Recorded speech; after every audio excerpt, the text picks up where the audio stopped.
меня вопрос следующий. Смотрите, так как у нас тема образования, то вопрос, как вы относитесь к современным технологиям образования? Это вот все онлайн, вот эти штуки, прямые эфиры, тренинги онлайн. Это первый вопрос. И второй вопрос, как вы думаете, к чему идет государственное образование? Насколько оно востребовано, насколько оно актуально? И стоит ли там что-то менять? Давайте по одному говорю. Сначала давайте так. Как вот онлайн образование? Я склоняюсь к тому, что, например, наступает время, когда люди должны осознать, что путь к успеху это не школьное образование, путь к успеху это самообразование. Понимаете? Самообразование. Путь к успеху это самообразование. Даже когда ты в школе учишься, за пределы школы надо работать. Даже за пределы школьных уроков надо сидеть и пахать. Это самообразование. Я не знаю, других я так занимался. И это четко понимаю о своей жизни и жизни тех людей, которые, значит, добились успеха. Даже по окончании вуза, по окончании, что вы уже профессия имеете. Если вы остановились, значит вы умерли. Я так считаю. Потому что тот день, когда человек перестанет учиться, он подсознательно признает, что его жизнь приближается к концу. Понимаете? Вот это очень-очень важная вещь. Путь к успеху – это самообразование. Надо заниматься самообразованием, а не что-то другое. Поэтому, исходя из этого, онлайн-обучение – это классный способ для самообразования. Супер способ. Ты, сидя в любом точке мира, ты можешь в любое время, удобное время для себя взять и заниматься самообразованием. Так что я это очень ценю. Вы посмотрите, о нашей сегодняшней встрече, сейчас почти около 631 человек сейчас слышит нас. Да? Обычно она растет потихонечку до 1000, 1200 и так далее, каждый раз. Но я что хочу сказать. Эти люди сидят абсолютно разных местах по географии. Но это же хорошая вещь. Хорошая вещь, что это время мы проводим полезное. Полезно. Что-то из этой беседы, что-то хорошее люди берут для себя. Я считаю, что это очень полезно. Это, может быть, среди них 5% пойдет и делает, практикует. А ради этого 5% того стоит, чтобы делать. Конечно. Понимаете, это того стоит, чтобы делать. Я считаю, что ничего в этом мире не стоит жизнь одного человека. Ничего. Черт побери, этот неудачный мир ничего не стоит, как одну судьба человека. Если это поможет хотя бы одному человеку жизнь изменить, это круто. Я считаю, что свою миссию я выполнил. Это очень хорошо. Поэтому это что касается моего отношения к онлайн-образованию. Я провожу вебинары тоже. Провожу офлайн тренинги, провожу онлайн тренинги. Вот что заметил офлайне. Офлайне супер мотивация, супер энергетика, супер вдохновение. По-своему классно. Супер по-своему классно. Почему? Потому что ты чувствуешь вот эту энергетику и так далее. А онлайн обучение, когда задаю вопрос, я вижу, что творится в мозге людей. Потому что, когда вебинары провожу, я задаю вопрос, я говорю, а это как? Ему придется выполнять, ему придется домашнее задание делать, ему придется свою мысль написать мне, понимаете? А некоторые не любят написать, но я настаиваю, потому что если он не напишет, я не прихожу на следующий урок, я настаиваю, говорю, ну-ка давай, а это как? И когда, это, знаете, это мне помогает вытаскивать у них мозги, что там творится. Я лучше понимаю, он правильно понял или неправильно понял. Так что онлайн по-своему прекрасно. Это наоборот, прямо у них в голове происходит крутое изменение. Это правда. У меня, например, есть группа годового обучения, которая у меня онлайн учится. Что я заметил? У этих ребят более склонность к самообразованию. Надо 10 раз напоминать. Вот такая природа человека, оказывается. Я вот это заметил. Но онлайн они знают, что в следующем уроке не будет доступ, и ему придется это делать.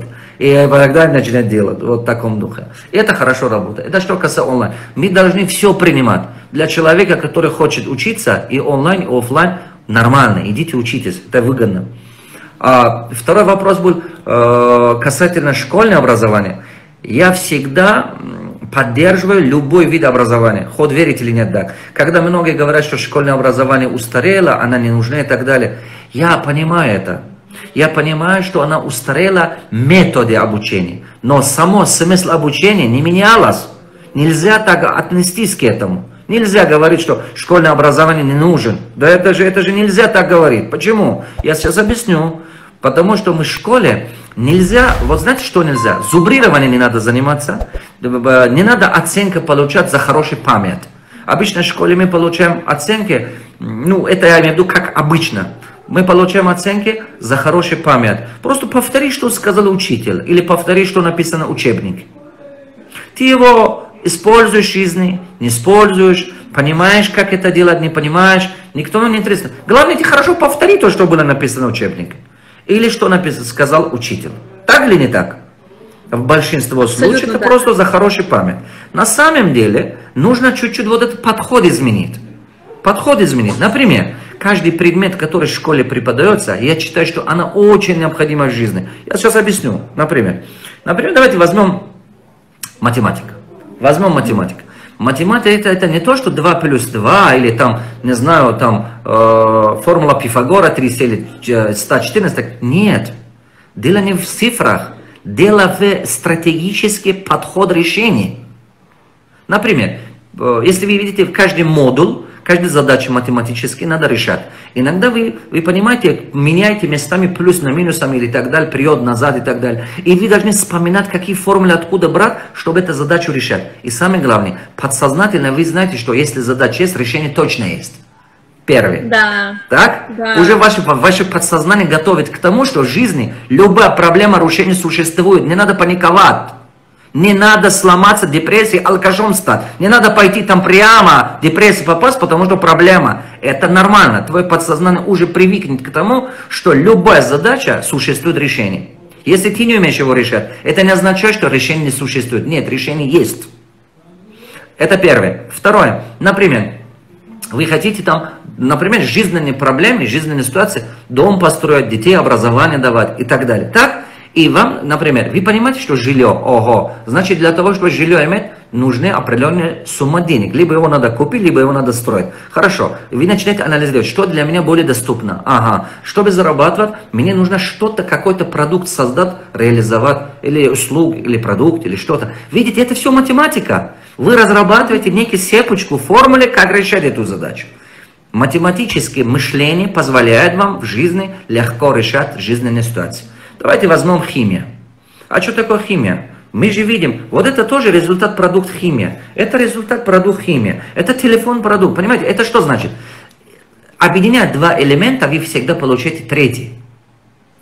Например, белый и черный цвет смешиваете, всегда появится третий. Да, серый. Она никогда белый не будет, никогда черный не будет, что-то новое будет. Если вы посмотрите, вся система изобретения, они смешение двух предыдущих что-то, то, что было. Кто-то нашел что-то. Яблоко Мичурин откуда появился? Новый сорт яблока. Потому что гибрид делали. Гибрид делали, понимаете, что-то с чем-то смешивали. Какие-то породы коровы, какие-то там телефоны, например, какие-то там талантливые музыки, какие-то там талантливые актеры. Это все, когда кто-то что-то смог сочетание найти. Просто он нашел правильное сочетание. Угу. Понимаете? Кто-то, например, вот сейчас то, что мы разговариваем с вами, это что? Это сочетание, знаете? Это сочетание интернет и видео. Это сочетание. Кто-то придумал интернет, связь, радиосвязь, а кто-то придумал сочетание. Вау, как это все придумать? А теперь что мы делаем? Образование присоединили к этому. Всегда это химия, это умение в чем-то что-то правильно соединить. Я внимательно начинаю анализировать, посмотреть. Любой продукт, который вы вокруг видите, это умение что-то к чему-то присоединить.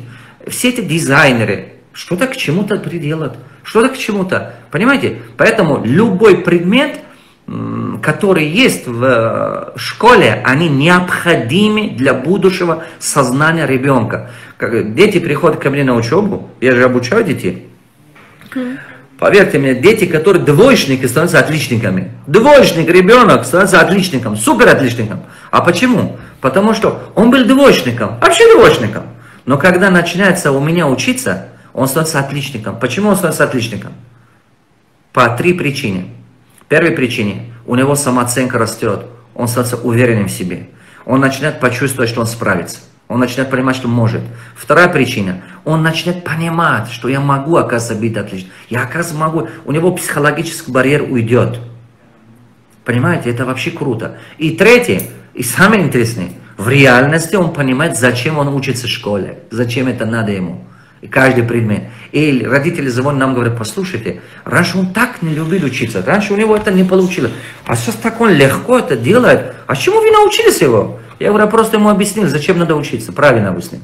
Я смог до него просто донести. Огромное количество родителей пишет нам и благодарят за это. Поэтому, когда кто-то мне хает школу, я говорю, извини, дорогой мой, я люблю школу, я учился хорошо. Я любил своих учителей и люблю в школе. И сейчас своих детей говорю, будешь халтурничать в школе, и халтурно будешь жить. Потому что твой этап жизни отсюда начинается, твой характер формируется в детстве. Кто питается, старается на максимум от себя вытаскивать, требовать от себя, максимум трудиться, у него растет и способности, то есть у него высокие трудоспособности, много энергии в жизни. Так что это же круто, это же здорово. Если ты сейчас питаешься сам себе обманывать, да ты воруешь свое будущее. Так что, когда мне кто-то говорит, что ой, школа не надо, школа не нужна, я говорю, ну ладно, иди так, ну попробуй без школы, попробуйте без школы. Огромные будут бандиты по улице ходить. Попробуйте, просто представить будущее поколение молодежи без школы. Это же просто нереально. У них люди будут, которые не адаптированы в обществе. Так что, хотя много, может быть, где-то есть какие-то минусы, но плюсов-то море, плюсов-то море, плюсов-то огромное количество. Поэтому своих детей скажите, учись хорошо в школе. У тебя формируется мышление отличника. Оставшую жизнь ты все будешь делать на отличном уровне. Учись умственный, физический труд. У тебя появляется гармония внутри. У тебя высокая трудоспособность появится. Классные коммуникативные навыки появятся. Ты можешь хорошо общаться и так далее. Эмоциональный интеллект развивать. Дружи, отношения строй. Потому что это будущее. Но эти вещи в школе надо тоже говорить. К сожалению, эти вещи частично не говорят. Я это знаю.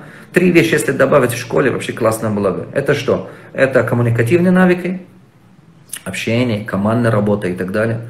Второе, скажем, критическое мышление. Не просто повторять то, что сказано, а критическое мышление. Ты должен сидеть решать. Сказать, будущее поколение, это вы думаете, как это решать. Ну-ка, какие новые варианты предлагаете? Заставить детей привыкнуть к этому подходу, например. И, скажем, и третья вещь, которую, например, я бы хотел, чтобы дети в школе научили, это знать свои права и требовать его. Это важная вещь. Потому что в нашем будущем обществе это станет необходимой вещью. Поверьте, не знаю, мы умрем, может быть, через 100 лет нас не будет. Но будущее поколение, если не будут требовать свои права, да вообще это общество жить невозможно будет. Потому что современный мир, это такой мир, который в каком-то мере он требует от вас быть сильным. Это правда. Хотите, не хотите, требует от вас быть сильным. Иначе жизнь сломает. Любого сломает. Я с вами полностью согласна. Вы просто даже раскрыли мне глаза на некоторые моменты в плане предметов. Я никогда не сопоставляла предметы в школе с тем, как это пригождается в жизни. Для меня сейчас это открытие, это теория, я буду в это погружаться. Главное мышление, формируется мышление, потом она в жизни везде приходит. Вы думаете, что, например, история, он бесполезный урок? От чего вы взялись-то? Вы что? Любой человек, который классную историю понимает, классную историю понимает, да он очень хорошо создает будущую историю. Запомните мои слова. Кто историю поймет, он будет писать будущую историю. Потому что он поймет. Многие вещи повторяются в этом мире. Огромные, много вещей, общественные, многие повторяются. Так что не существует бесполезных уроков. Я не верю в это. Не существует. Они все нужны.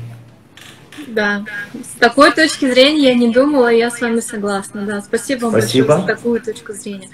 У меня еще один...